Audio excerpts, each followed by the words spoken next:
Uganda's rugged wilderness is not a safe place for those who get car sick.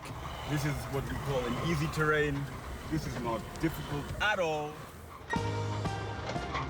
Apparently, this part of the Queen Elizabeth National Park is easy going. This is the Oren Cornell from the Chambor Lion Monitoring Team.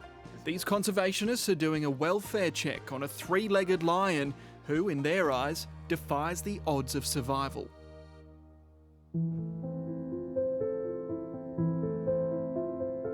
Right there we see Jacob, and Jacob is our three-legged lion who crossed the Kazinga Channel. As you can see, he's doing quite well.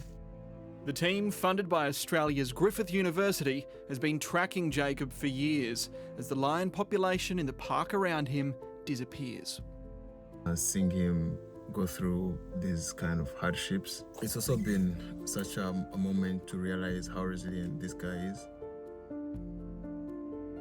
Assembling these different pieces together, those little mishaps that he had, and that's the kind of incredible thing about Jacob.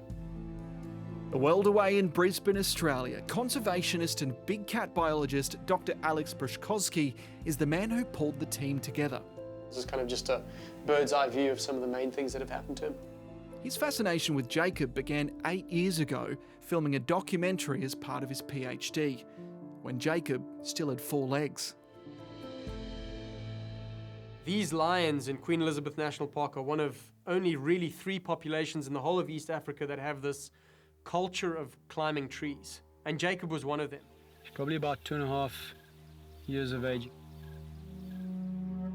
Alex has documented every death-defying milestone since. Towards sort of mid-part of 2018, we collar him. Yeah, that's much better. Let's see. Then about a year later, he gets caught in that poacher's snare, and you can see that back left leg nearly gets completely severed.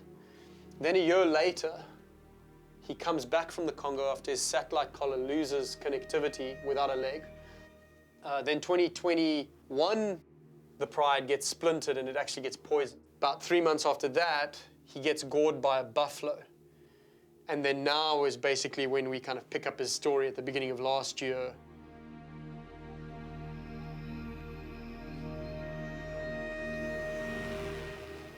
While trying to answer the question, could the three-legged lion hunt, Alex's team inadvertently filmed Jacob breaking a record with his brother Tibu at Uganda's perilous Kazinga Channel.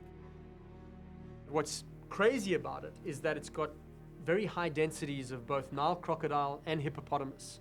These are some of the largest crocodilians on Earth. They couldn't believe it when they saw Jacob and Tibu voluntarily entering the channel and attempting to swim across it. Now, the interesting thing is they are about to split. About 50 metres out, there's a sudden change in course as another heat signature appears on the screen. Something deadly pursued the pair of lions back to shore. If I was to make a prediction, probably either a hippopotamus or a Nile crocodile. And I'm pretty sure that they must just be like, we got to get to shore. The brothers tempt fate again, a journey of life or death. So this is the last attempt, the final attempt. This is the final attempt. This was the one that was successful. This shot to me is insane, like shows you the extent of just how far these 2 African lions are swimming. I mean, it looks more like an ocean rather than a channel. I mean, it's insane. You know, no human would set foot in there. Their GPS collars showed they made it across, though there's no footage of that part. Alex believes it's the longest lion swim ever recorded. And so what's the distance?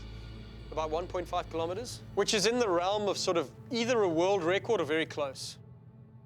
They're swimming because they're looking to reproduce, and there's no females on their side. The lion population in Queen Elizabeth National Park has plummeted from around 400 4 decades ago to just a few dozen, with fewer females than males. Alex says part of the problem is poaching and illegal trap setting. People will actually set snares on scale, en masse, to try and catch meat, and then often, a lot of the times, lions will get caught in there. So it's that, and then it's the retaliatory killings for when lions eat cows. As for Jacob, the conservation team's recently seen him hunting independently. It shows strength and hope for African lions. He's still able to survive, and not only survive, he's able to thrive. Making this three-legged lion the poster boy for a population that needs a positive comeback story. The best Hollywood scriptwriter could not write a script for his life. And the question now is, can his story help catalyze the conservation of lions in this park in a more meaningful way?